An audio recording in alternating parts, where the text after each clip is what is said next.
Hey, everybody, welcome to the Jimmy Dore Show. What are we going to talk about? Well, turns out the Democrats are desperate for Bernie Sanders' email list. Now, if you know anything about Bernie Sanders, he showed all the other politicians that you don't have to take corporate money, because that's the whole thing. We can't show up to a knife fight with a spoon. That's what the Democrats say, meaning we have to take corporate money so we can have resources to fight back against the Republicans who have corporate money. So we're going to take the corporate money to fight against those guys taking corporate money because they do the corporation's bidding. So we're going to take the same money and then we're going to fight them. So you see how that doesn't work, right? At all. And Bernie showed them that's how it does. You don't have to do that. He showed that you're a chump if you have to take their money, because if you just go right to the people will fund you. And that's what happened to him. So this article on Mother Jones by Tim Murphy. Sorry you have to work with that horrible Clara Jeffrey, Tim. Sorry you have to work with her. God damn, what a walk. What do they call that cognitive dissonance that she lives in, that cognitive dissonance bubble? She's the editor of Mother Jones. She should be editing Forbes. That's where anyway, so let's get back to this story. Sanders, who raised $218 million online from a record 2.8 million donors. You know how Mother Jones has they were invented so they can undermine progressives. So back to the story. Sanders, who raised $218 million online from a record 2.8 million donors, rewrote the rules of email fundraising during his campaign by relentlessly courting small dollar donors.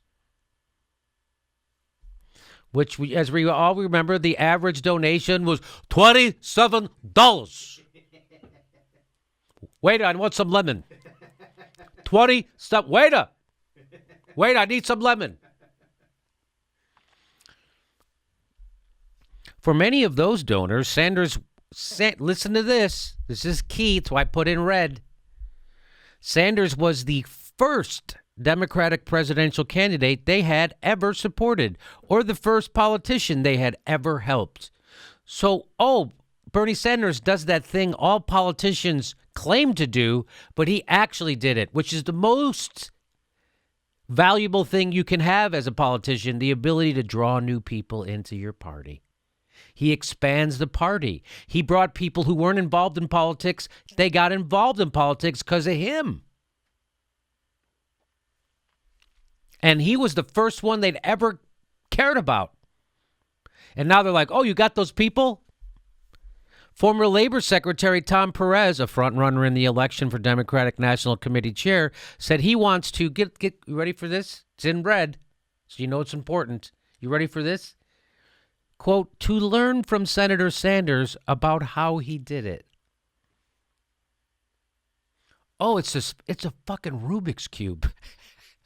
How do you, wait a minute, you didn't take any corporate money, you told the people what the actual problem was, and you had bold solutions to their problems.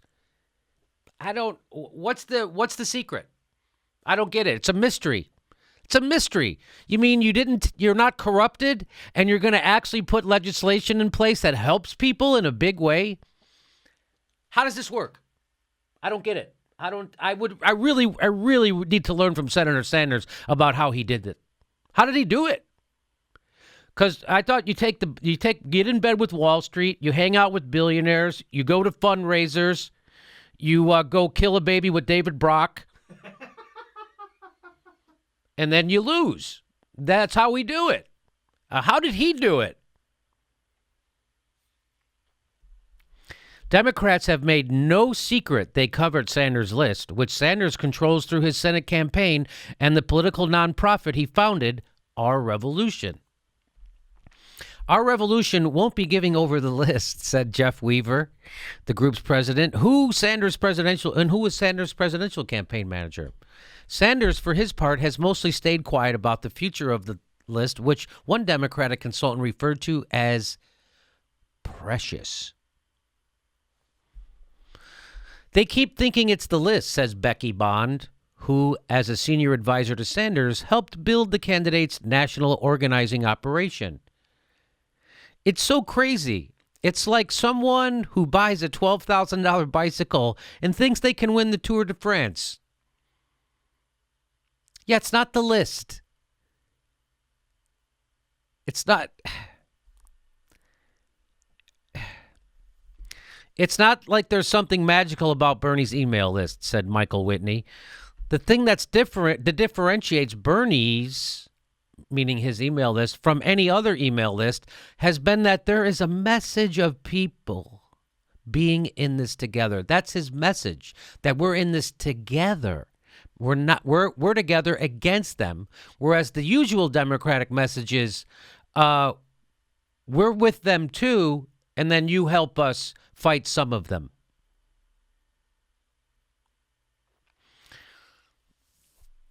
And there was a message of empowerment. Sanders needed small donors because he was campaigning against the politics of big money, and supporters opened up their wallets in response to his assault on the well-heeled corporate and political establishment. His fundraising pitch and policy platform were in sync in a way that most campaigns can't match. So his fundraising pitch was, it's us against them, and his policy platform actually coincided with that. It was actually for the little guy against them. Meanwhile, a lot of Democrats, Barack Obama, most of the corporate Democrats, they know the language of liberalism and populism, but their policies don't match up at all. Barack Obama says that we have to respect the Constitution, and then he repeals habeas corpus, tortures Private Manning, cracks the head of peaceful protesters.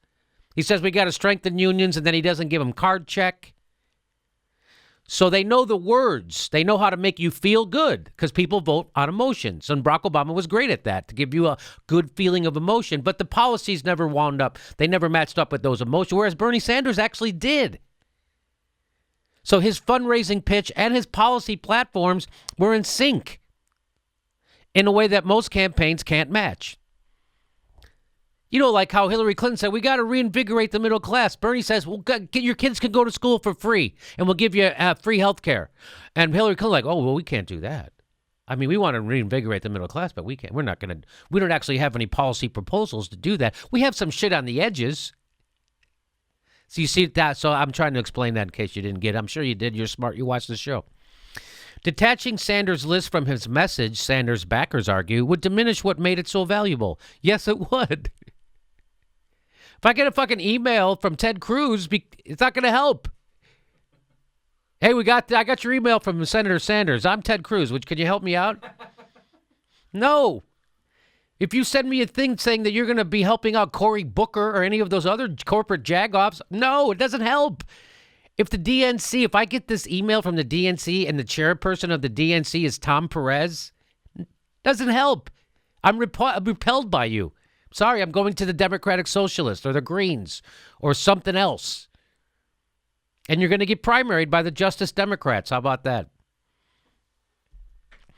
Bernie Sanders' list isn't an ATM machine, and just handing it over to the DNC might raise a little bit of money, but it won't produce a fraction of what it's capable of, says Tim Tagaris, who was Sanders' digital fundraising director for the campaign. They still need to figure out the pin.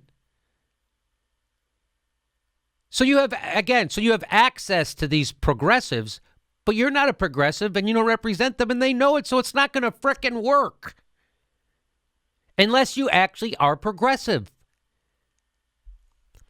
Democrats often treat their email lists as Chicken Little. The sky is falling. Try to con money out of people. Whereas Bernie took steps to actually bring people together and have messaging that they were a part of it and treat people with respect, Whitney says.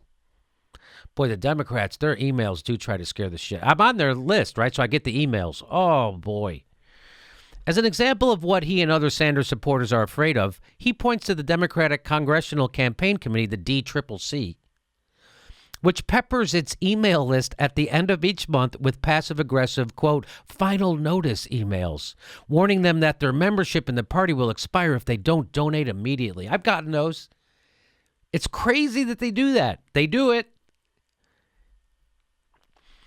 They're straight up lying to people to get money. says Melissa Byrne, the digital director for Sanders' New Hampshire primary campaign, who is now running for vice chair of the DNC. The recent fundraising success of the ACLU, which raised more than $25 million over 3 days after they raised $25 million like that. So they raised $25 million over 3 days